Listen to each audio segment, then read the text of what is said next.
Hello student, today we are going to continue your second colligative property of solution.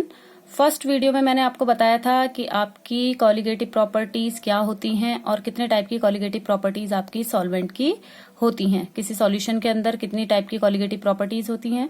तो सबसे पहले फटाफट से रिकैप कर लेते हैं व्हाट इज कॉलिगेटिव प्रॉपर्टी। तो कॉलिगेटिव प्रॉपर्टी आपकी सॉल्यूशन की वो प्रॉपर्टीज थी बच्चों जो डिपेंड कर रही थी कि आपने कितना अमाउंट सॉल्यूट का ऐड किया है सॉल्यूशन को बनाने में।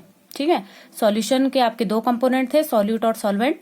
तो आपके जब सॉल्यूट और सॉल्वेंट मिलते हैं तो सॉल्यूशन बनता है। तो आपने कितनी क्वांटिटी में सॉल्यूट मिलाया और उस सॉल्यूट को मिलाने से आपके सॉल्वेंट की कौन कौन सी प्रॉपर्टीज चेंज हुई, वो आपकी क्या है, कॉलिगेटिव प्रॉपर्टीज हैं। ठीक है, जो अमाउंट ऑफ सॉल्यूट पे डिपेंड करे, not the nature of solute पे। ओके तो हमने फर्स्ट कॉलिगेटिव प्रॉपर्टी बताई थी relative lowering in vapour pressure, जिसको हम इंडिकेट कर रहे थे P not minus P S upon P not से। ठीक है, आज हम पढ़ेंगे एलिवेशन ऑफ बॉइलिंग पॉइंट कि आपका जब हम कोई सॉल्यूशन प्रिपेयर करते हैं तो कोई नॉन वॉलेटाइल सॉल्यूट अगर हमने किसी सॉल्वेंट में डाला तो उसका बॉइलिंग पॉइंट पे क्या इफेक्ट पड़ेगा। बॉइलिंग पॉइंट आपका क्या हो जाता है, इंक्रीज हो जाता है। इसका एक सिंपल सा एग्जांपल हम ले सकते हैं कि अगर हम क्या कर रहे हैं, चाय बना रहे हैं। ठीक है, तो जब हम पानी को बॉईल कर रहे हैं उसके बाद जब पानी बॉईल होने लग जाता है तो उसमें हम अगर शुगर ऐड करते हैं तो सडन क्या होता है, आपका पानी बॉईल होना बंद हो जाता है। अब आपका पानी क्या होगा, अब आप ज्यादा टेम्परेचर दोगे और टेम्परेचर दोगे, उसके बाद आपका कुछ टाइम के बाद आपका पानी क्या होने लग जाएगा, फिर से बॉईल होने लग जाएगा। इसका मतलब क्या हुआ कि जब हमने शुगर ऐड की तो आपका पानी का जो बॉइलिंग पॉइंट था वो क्या हो गया, इंक्रीज हो गया। ठीक है, तो boiling point is the temperature, सबसे पहले बॉइलिंग पॉइंट है क्या आपका, boiling point is the temperature at which the vapour pressure of a liquid becomes equal to the atmospheric pressure. Boiling point आपका वो टेम्परेचर है जिसमें आपका वेपर प्रेशर क्या हो जाता है, लिक्विड का इक्वल हो जाता है एटमॉस्फेरिक प्रेशर के equal. Okay, as we know when a non volatile solute is added to a volatile solvent the vapour pressure of the solvent is decrease. जैसे हमने पहली कॉलिगेटिव प्रॉपर्टीज में पढ़ा था कि relative lowering of vapour pressure, कि vapour pressure हमेशा क्या हो जाता है, जब हम नॉन वॉलेटाइल सॉल्यूट ऐड करते हैं वॉलेटाइल कंपाउंड सॉल्वेंट के अंदर तो आपका वेपर प्रेशर डिक्रीज होता है।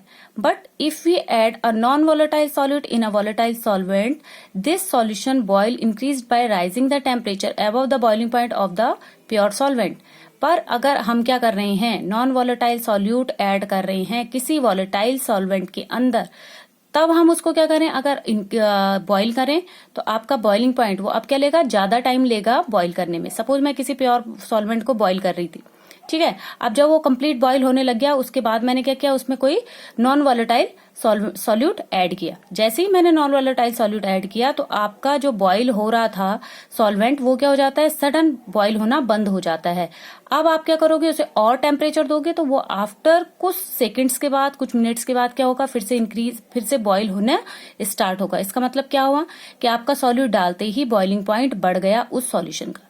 ठीक है, अब suppose boiling point of pure solvent, पहले भी मैंने बताया था कि बच्चों नॉट की वैल्यूज हमेशा ध्यान रखना कि नॉट जिसके ऊपर आ जाता है वो प्योर का है। कि अगर हम बोल रहे हैं कि बॉइलिंग पॉइंट जो प्योर सॉल्वेंट मतलब जो पानी में कुछ भी नहीं मिला हुआ था या जो भी आपका सॉल्वेंट था, जब उसमें आपने उससे सॉल्यूशन नहीं बनाया, आप उससे क्या कर रहे थे, सिंगल आप सॉल्वेंट को क्या कर रहे थे, बॉईल कर रहे थे, तो सपोज उसका बॉइलिंग पॉइंट जो था वो आपका क्या था, टी नॉट बी था। ठीक है, तो प्योर सॉल्वेंट का बॉइलिंग पॉइंट हम हमेशा इससे दिखाएंगे टी नॉट बी से। नॉट की वैल्यू मैंने बताया था कि नॉट ध्यान रखना, जिसके ऊपर नॉट आ जाता है वो आपका प्योर का इंडिकेशन देता है। जैसे पी नॉट ए था तो प्रेशर ऑफ प्योर था। ठीक है, प्योर सॉल्वेंट था। तो उसी तरह से यहाँ पे टी नॉट बी मतलब T for temperature, B for boiling point and naught for pure, जब तक आपका सॉल्वेंट में कुछ भी मिक्स नहीं है। तो suppose boiling point of pure solvent T naught B and boiling point of solution after adding non volatile solute, जब हम उसमें नॉन वॉलेटाइल सॉल्यूट डाल देते हैं तो उसका बॉइलिंग पॉइंट सपोज हमने बोला कि चेंज हो गया टीबी।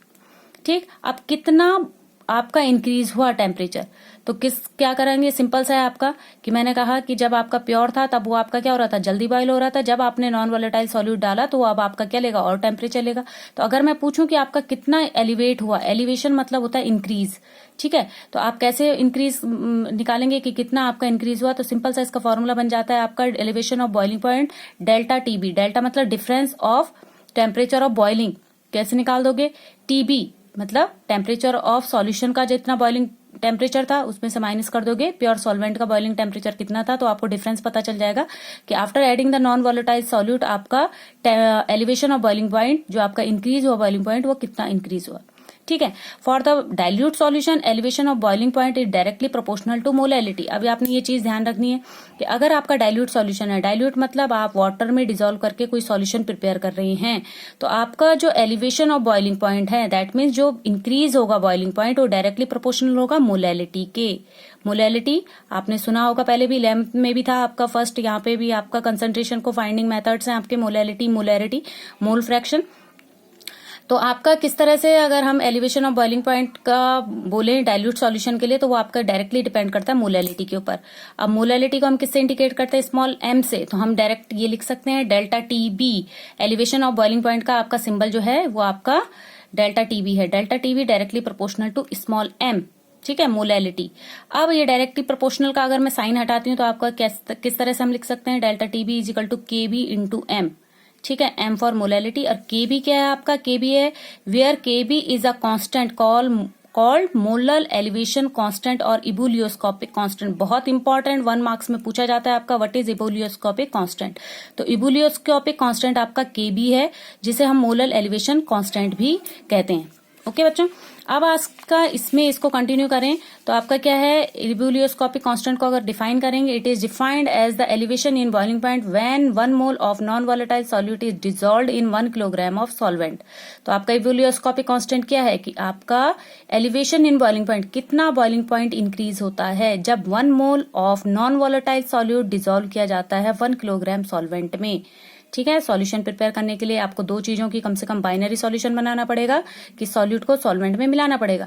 तो आपने 1 मोल नॉन वॉलेटाइल सॉल्यूट जब आप 1 किलोग्राम सॉल्वेंट में डाल रहे हैं, तो आपका बॉइलिंग पॉइंट जितना इंक्रीज होता है उसी को हम क्या बोलते हैं, इबुलियोस्कोपिक कांस्टेंट और KB कहते हैं। ठीक है, अब कभी कभी आपकी बोर्ड में 1 नंबर में कोई डेफिनेशन पूछ ली जाती है, कभी आपकी यूनिट पूछ ली जाती है KB की, तो इसको आप ध्यान रखेंगे। यूनिट ऑफ KB है आपकी केल्विन kg मोल इनवर्स। ठीक है, अब हमें मालूम है, अब हम उसका फॉर्मूला डेराइव करेंगे एलिवेशन ऑफ बॉइलिंग पॉइंट का। तो मोलैलिटी आपके किसके इक्वल होती है, आपने पहले भी पढ़ा था। मोलैलिटी हम किस तरह से फाइंड आउट करते हैं, number of moles upon number of moles of solute upon mass of solvent into 1000 से।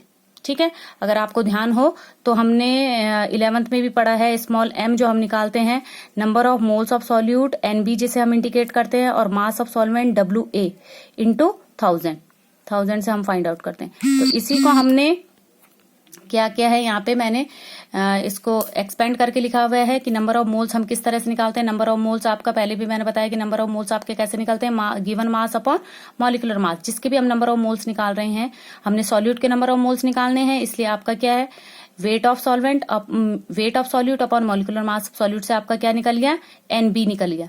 ठीक है, मास ऑफ सॉल्वेंट आपका फॉर्मूले में रहता है। ठीक है, मोलैलिटी आपकी NB अपॉन WA इंटू 1000 है। ठीक है, अब आपका हमने NB को डायरेक्ट मैंने क्या कर दिया, NB को लिख लिया WB upon MB into 1000 upon WA। तो ये जो मोलैलिटी की वैल्यू है, ये मैं आपकी इक्वेशन जो अभी मैंने आपका बताया था कि delta TB directly proportional to molality, directly proportional का साइन हटा रहे थे, KB आ रहा था। KB क्या था, इबुलियोस्कोपिक कांस्टेंट था। ठीक है, इबुलियोस्कोपिक कांस्टेंट का क्या बोला मैंने कि 1 mole non volatile solute 1 kilogram solvent में ऐड करने में जितना आपका बॉइलिंग पॉइंट इंक्रीज होता है उसी को हम इबुलियोस्कोपिक कांस्टेंट कहते हैं।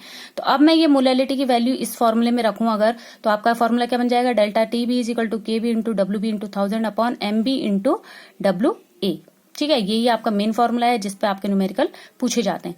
But if point of factor से मैं इसे कोरिलेट करूं कि इफ एसोसिएशन डिसोसिएशन अकर्स, अगर आपके क्वेश्चन में बात की गई है कि एसोसिएट हो रहा है सॉल्यूट आपका डिसोसिएट हो रहा है सॉल्यूशन के अंदर, तब आप I की भी वैल्यू पुट करेंगे तो डायरेक्ट आपकी कॉलिगेटिव प्रॉपर्टी क्या हो जाएगी, delta TB is equal to I into KB into M।